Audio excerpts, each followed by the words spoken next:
श्रीमन्नारायण नारायण नारायण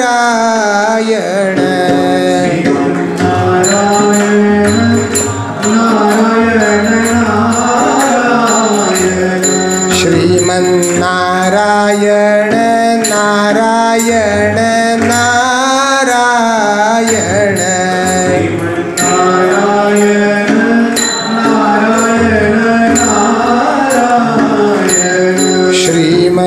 श्रीमन्नारायण नारायण नारायण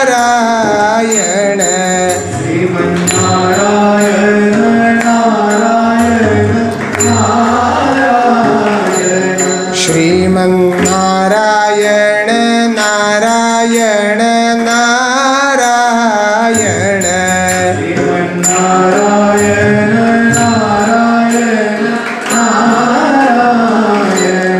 बदरी नारायण नारायण नारायण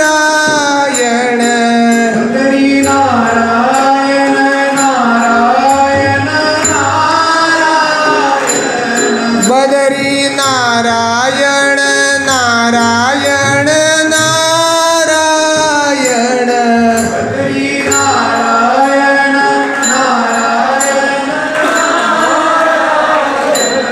बदरी नारायण नारायण नारायण बदरी नारायण नारायण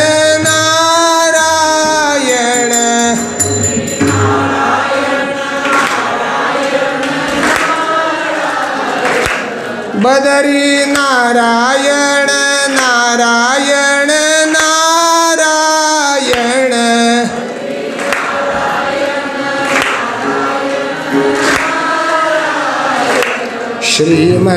श्रीमन्नारायण नारायण नारायण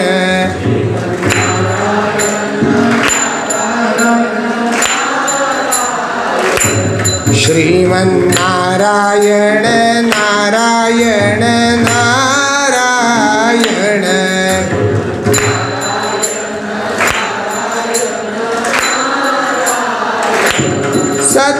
सत्यनारायण नारायण नारायण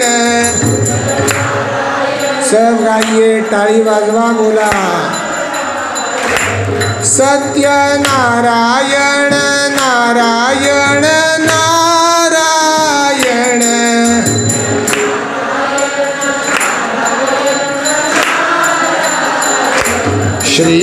श्रीमन्नारायण नारायण नारायण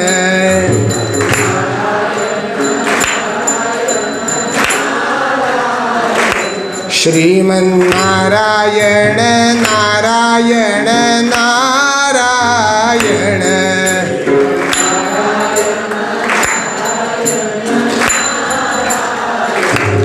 लक्ष्मी नारायण नारायण नारायण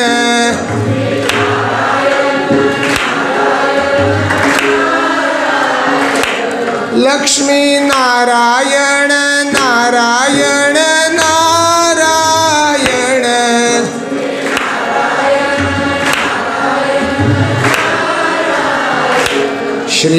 श्रीमन्नारायण नारायण नारायण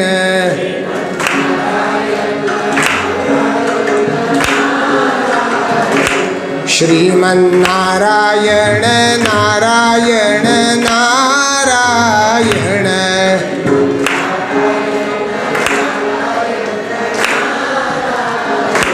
सूर्य नारायण नारायण नारायण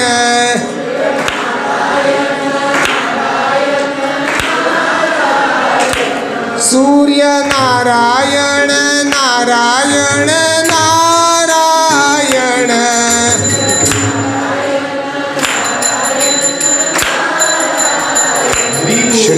श्रीमन्नारायण नारायण नारायण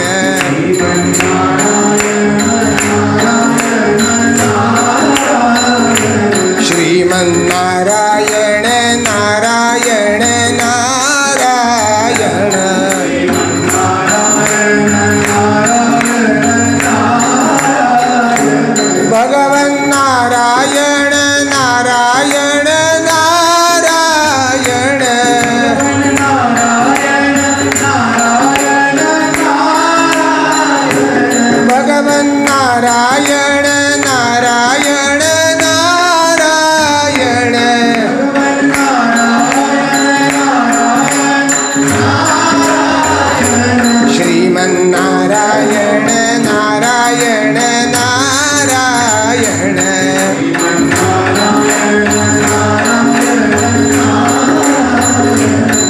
श्रीमन्नारायण नारायण नारायण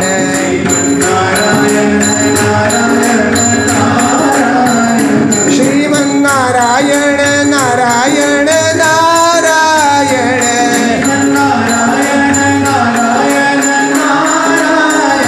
श्रीमन्नारायण नारायण नारायण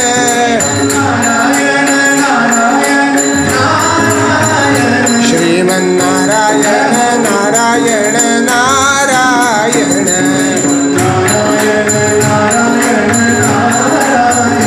श्रीमन्नारायण नारायण नारायण श्रीमन्नारायण नारायण नारायण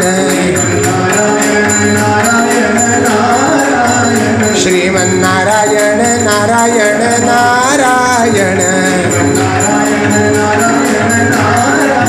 श्रीमन्नारायण नारायण नारायण हरि बोल श्रीमन्नारायण नारायण नारायण श्रीमन्नारायण नारायण नारायण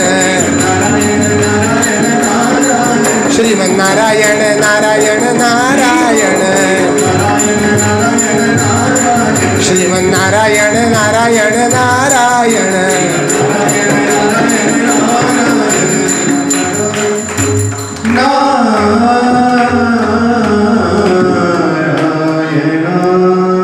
पुंडलीकवरद हरि विठ्ठल श्री ज्ञानदेव तुकाराम श्री पंढरीनाथ भगवान की माऊली ज्ञानेश्वर महाराज की जगद्गुरु तुकाराम महाराज की जय देवर्षि नारद जी महाराज की जय भगवती भक्ति महारानी की जय सब संतन की जय हरि ओम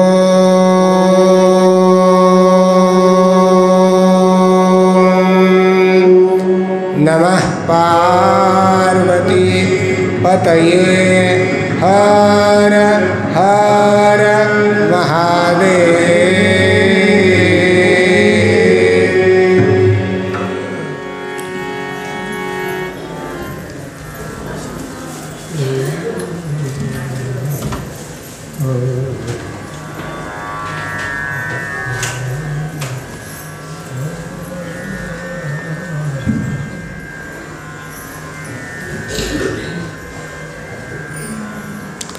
नमामि सद्गुरुं शांतं सच्चिदानंद विग्रहं पूर्ण ब्रह्म परानंदं ईशमानंदी वल्लभं योऽन्तः प्रविश्य मम वाचमिमां प्रसुप्तां संजीवयत्यखिलशक्तिधरस्वधाम्ना अन्यांश्च हस्तचरणश्रवणत्वगादीन् प्राणान् नमो भगवते पुरुषाय तुभ्यम् ज्ञानेन योगेन च कर्मणा च भक्त्या च सर्वस्वसमर्पणेन आराधिताभ्यां श्रुतिमार्गदक्षैः नमो नमः श्री गुरुपादुकाभ्यां सुरासुरा सेवित पादपंकजा करे विराजत कमनीय पुस्तका विधेश्च पत्नी कमलासन प्रिया सरस्वती नृत्यतु वाचि मे सदा अहो देवर्षिर्धन्योऽयं यत्कीर्तिं शारं धन्वनः गायन् माद्यन् निदन्तन्त्र्या रमयत्यातुरं जगत्। ओम नमो भगवते वासुदेवाय। यत् प्राप्य न किंचित वांछति, न शोचति, न द्वेष्टि, न रमते, नोत्साही भवति। देवर्षी नारदांनी रचलेल्या सूत्रांचा आपण जो विचार करीत आहोत यातलं हे 5वं सूत्र आहे. कालपर्यंत विचार करीत असताना प्रामुख्यानं सद्गुरूंच्या कृपेनं पहिल्यांदा देवर्षी नारदांच्या चरित्राचा मागोवा आपण थोडा घेतला. यानंतर देवर्षी नारदांच्या आणि भक्तीच्या संबंधाचा विचार थोडा केला. देवर्षी नारदच भक्तीचं वर्णन कसे करू शकतात याबद्दलचा विचार केला. आम्ही भक्तीचं व्याख्यान करतो, हे वर्णन करीत असताना भक्ती व्याख्यानाचा विषय खरंच आहे का याचाही विचार केला गेला. कारण प्रेम सांगता दाविता बोलिता नाही आहे, मग त्याचं व्याख्यान का करायचं, कुणी करायचं, कसं करायचं याबद्दलचा विचार आपण केला. आणि ती परमप्रेम रूप कशी आहे, उत्तम प्रेमाचं लक्षण काय आहे याबद्दल विचार करीत करीत ते अमृत स्वरूप कशी आहे आणि ती प्राप्त झाल्यानंतर यल्लब्ध्वा पुमान सिद्धा भवती, अमृतः भवती, तृप्तः भवती, या 3-4 गोष्टींचा विचार आपण कालच्या विवेचनात केला. आजचं जे सूत्र आहे हे आहे यत् प्राप्य न किंचित वांछति. ज्या भक्तीची प्राप्ती झाल्यानंतर मनुष्य कशाचीच इच्छा करीत नाही. आता पहिली गोष्ट यत् प्राप्य याच पदाचा विचार करावा लागतो. म्हणजे ज्याची प्राप्ती झाली. प्राप्ती कशी होते? आत्ताही जर कुणाचे मोबाईल ओपन असतील तर सायलेंट करून ठेवा अशी सर्वांना विनंती आहे. प्राप्त कशी करून घेता येते भक्ती? भक्ती एखादी वस्तू आहे का? मला शेंगदाणे आणायचे आहेत, मी बाजारात जातो, काय किलोचे असतील ते पैसे देतो, दुकानदाराकडून ते घेतो. असं भक्ती नावाची एखादी वस्तू आहे, ती दुकानात मिळते की जी आपल्याला मिळवून घेता येईल. भक्ती वस्तू दाखवताही येत नाही. मग ती प्राप्त होते म्हणजे काय होतं? ती प्राप्त करवून कशा पद्धतीनं घेता येते? तर याचं उत्तर आहे ती सेवेनं मिळते आणि परंपरेनं मिळते.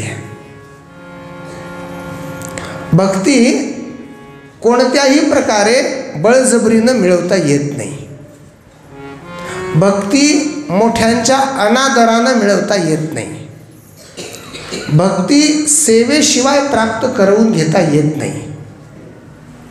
मग ही सेवा कोणाची करायची असते हा प्रश्न येतो. ही सेवा कशी केली पाहिजे, कुणाची केली पाहिजे आणि त्यांची प्रसन्नता कशी मिळवली पाहिजे? जगद्गुरु श्री तुकाराम महाराजांनी स्वतःला प्राप्त झालेली जी सेवा आहे ती सेवा कशी मला मिळाली याबद्दलचं वर्णन अगदी बोलक आहे.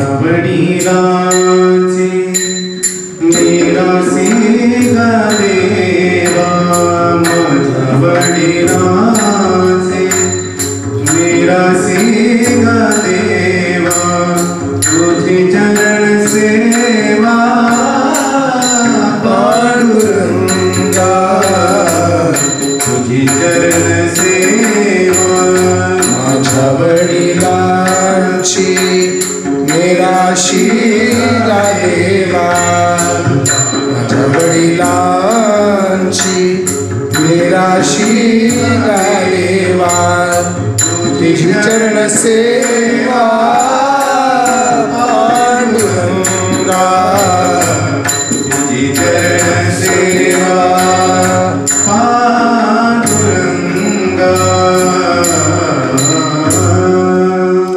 वडील देतात मग मुलाला मिळतं.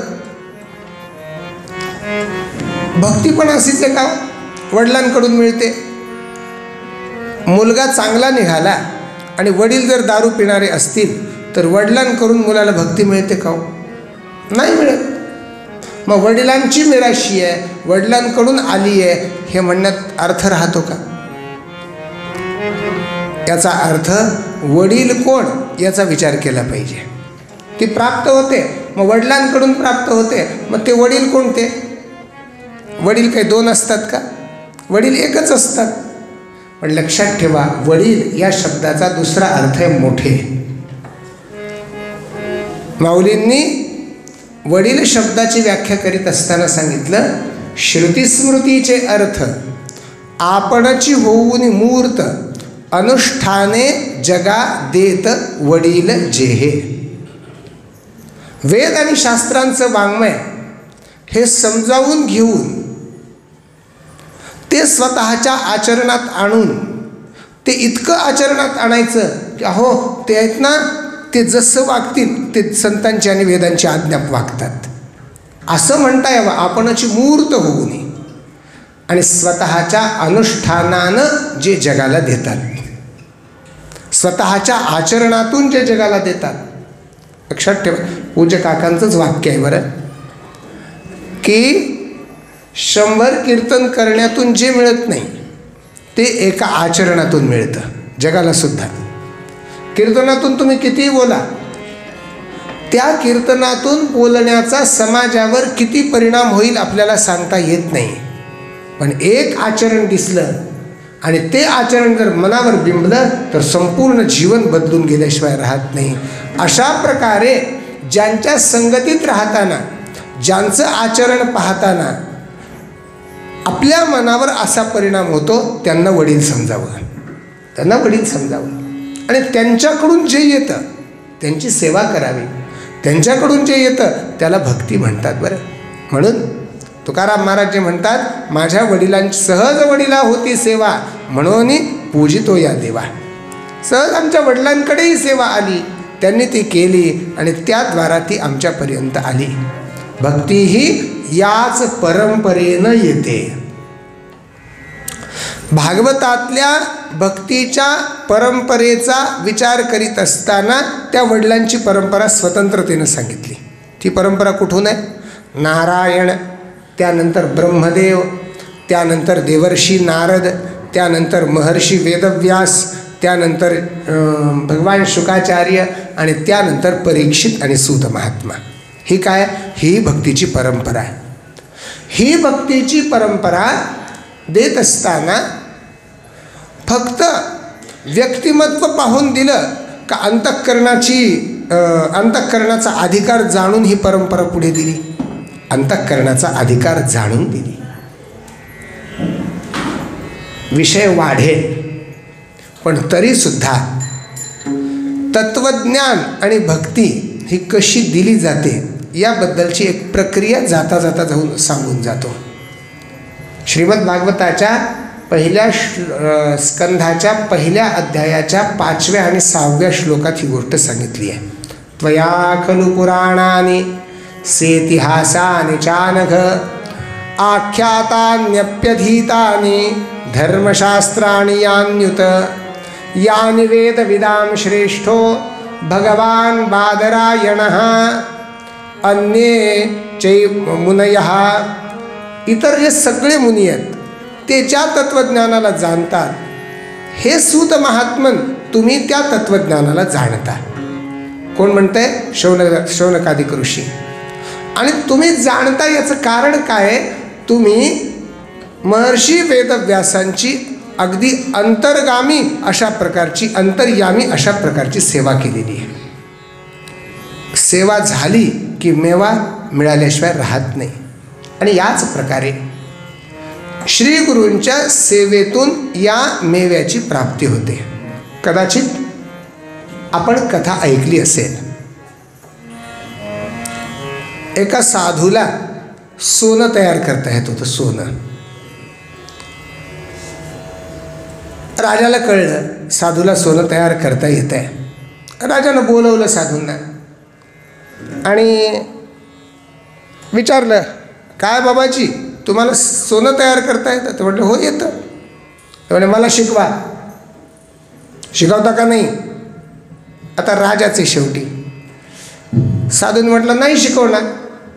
का नाही शिकवणार? ज्ञान माझ्याकडे, मर्जी माझी आहे, नाही शिकवणार तुला. मी कोण आहे माहिती आहे ना? म्हणजे हो राजा आहे. तरी नाही शिकवणार? नाही शिकवणार. परिणाम काय ठाऊक आहे? हो जास्तीत जास्त आत्ता सुळावर देशील. आपल्याकडे ज्ञान असलं की ते ज्ञान कुणाला द्यावं याची जबाबदारीसुद्धा आपल्यावर येते. ज्ञानाचा अपमान न झाला पाहिजे याकरता आपल्याला भगवद्गीतेत माहिती आहे, इदंते ना तपस्काय. नाही देणार, मारशील मारून टाक. साधू बाबा चांगलेच फक्कड दिसतात तुम्ही. ठीक आहे, 7 दिवसाची मुदत देतो विचार करायला तुम्हाला. कारागृहात ठेवलं. ते म्हटले 7 दिवस कशाला वाट पाहतो? माझा निश्चय पक्का आहे, तुला मला ज्ञान द्यायचं नाही, सोनं तयार करायचं. ठीक आहे, तरी पण 7 दिवस वाट पाहतो. 7 दिवसपर्यंत त्यांना कारागृहात ठेवलं. आता कारागृहातले जे जसे नियम असतील तसे त्यांचे चालू होते. रात्री एक कुणी त्या साधू महाराजांच्या सेवेकरता येत होता. त्यांचे पाय दाबून द्यायचे, त्यांना जेवणाची योजना करून द्यायची वगैरे वगैरे सगळं करीत होता. 7 दिवस संपले. 8व्या दिवसाची सकाळ उजाडली.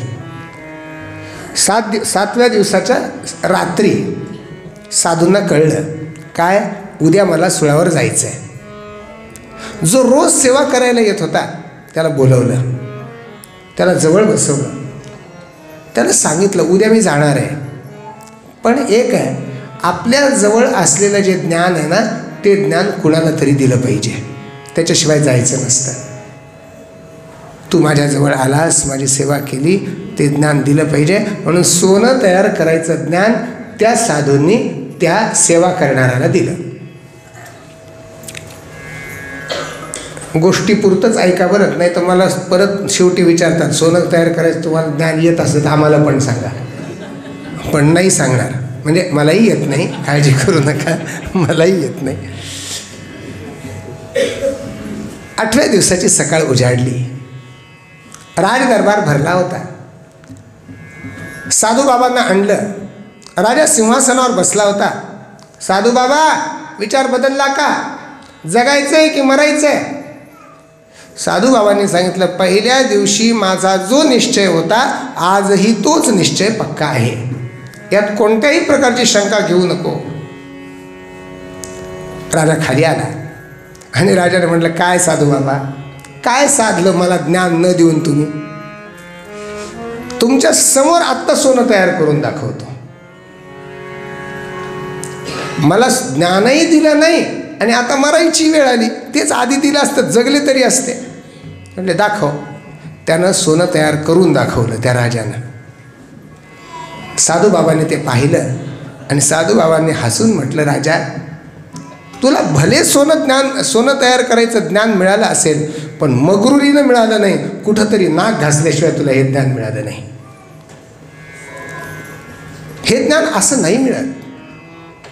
त्यावेळी त्या राजानं साधूबाबांच्या चरणावर मस्तक ठेवलं आणि म्हटलं, रोज रात्री तुमची सेवा करायला जो येत होता तो मीच होतो, तो दुसरा कोणी नव्हता. मला हे का सांगायचं आहे? ज्ञान शब्दाच्या दृष्टीनं आलं म्हणजे काम होत नाही. ज्ञान अनुभवाच्या रूपानं यावं लागतं आणि अनुभवाचं जे ज्ञान आहे ते भक्तीच्या भूमिकेतून असेल किंवा ज्ञानाच्या भूमिकेतून असेल, ते पहिल्यांदा लीन होऊन मगच ते ज्ञान मिळतं, अन्यथा ज्ञान मिळत नाही. म्हणून एकीकडे त्या संतांच्या अधिकाराचा विचारही आपल्याला कळावा आणि एकीकडे त्यांची सेवा कशी करावी हेही आपल्याला कळावं. 4थ्या अध्यायात हा विषय आला आहे. त्या संतांची सेवा कशी करावी. श्लोक मला आठवेना. तद्विधी प्रणिपातेन परिप्रश्नेन सेवया उपदेक्षन्ति ते ज्ञानम ज्ञानिनः तत्वदर्शिनः. ते ज्ञानाचा कुरुठा तेथ सेवा हा दारवंठा. तो स्वाधीन करी सुभटा ओळगोनी मग तनुमनु जीवे चरणासी लागावे आणि अहंकारे करावे दास्य सकळ. अगरवत आहे का. बरं माझं चुकलं बरं. अहंकारानं दास्य होईल का. नाही. गर्व पूर्ण सोडून द्यावा लागतो. दीन व्हावं लागतं. हीन व्हावं लागतं. अशा पद्धतीनं ज्यावेळी करावं त्यावेळी तेही सांगती पुसले. माझा मुद्दा इथे आहे. मग अपेक्षित जे आपुले तेही सांगती पुसिले. पुढे काय. जेणे अंतःकरण बोधले संकल्पा नये. ते ज्ञान कशा स्वरूपाचं असतं. अंतःकरण प्रबुद्ध झाल्यानंतर अंतःकरणाला त्या तत्वज्ञानाचा अनुभव आल्यानंतर परत मागे येणं होत नाही. संकल्पाकडे ते मन येत नाही. मला सांगा, दह्याचं लोणी केलं त्यानंतर लोण्याचं परत दही किती दिवसांनी होतं. यांच्यापेक्षा तुम्हाला जास्त माहिती असेल. होतं का. नाही. बरं तुपाचं लोणी करता येतं का. नाही करता येत. त्याप्रमाणे अंतःकरण परमात्म रूप झाल्यानंतर पुन्हा त्या अंतःकरणाच्या रूपात येणं होत नाही. पण या पद्धतीनं या प्रकारानं गेलं तर, आणि याला यत् प्राप्य म्हणतात. अशा प्रकारे हे प्राप्त करून घ्यावं लागतं. आणि ते प्राप्त झाल्यानंतर काय मिळतं. न किंचित वांछती. कशाचीही इच्छा तो महात्मा करीत नाही. आता बघा, इच्छा करणं योग्य आहे की अयोग्य आहे. इच्छा करावी की करू नये. तुमचं काय मत आहे. वा वा वा. इच्छा केली पाहिजे. का करायची नाही. मनुष्यानं इच्छुक असलं पाहिजे. जर इच्छुक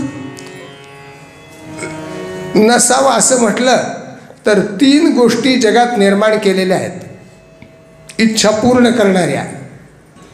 एक आहे कामधेनू, दुसरा आहे कल्पतरू आणि तिसरा आहे चिंतामणी. आवडीची धणी पुरविणारे हे 3 आहेत. कामधेनू आपल्या इच्छा पूर्ण करते. आपल्याला जे जे पाहिजे ते सगळं कामधेनूच्या जवळ असतं. कामधेनू ते काही बाळगून चालते का. नाही. काय कामधेनू सवे सर्व सहानं चालत असे नाही. सगळ्या इच्छा पूर्ण करण्याची क्षमता कामधेनूच्या ठिकाणी व्यवस्थितपणे आहे. कल्पतरूच्या ठिकाणी आहे. चिंतामणीच्या ठिकाणी आहे. हे सगळे इच्छा पूर्ण करणार आहेत. पण खरं सांगू, इच्छेचा अंतिम परिणाम काय. इच्छेचा सगळ्यात शेवटचा परिणाम काय. मी एका जन्माच्या पुरतं बोलतो बरं.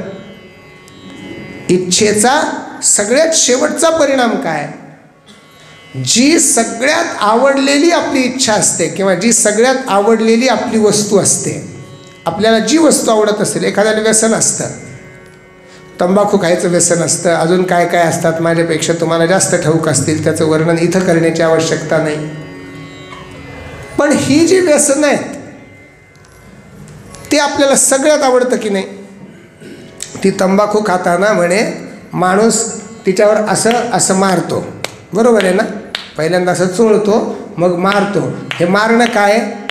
सगळं जग माझ्या विरुद्ध गेलं तरी मी तुला सोडणार नाही, काळजी करू नको, असं तिला तो वचन देत असतो.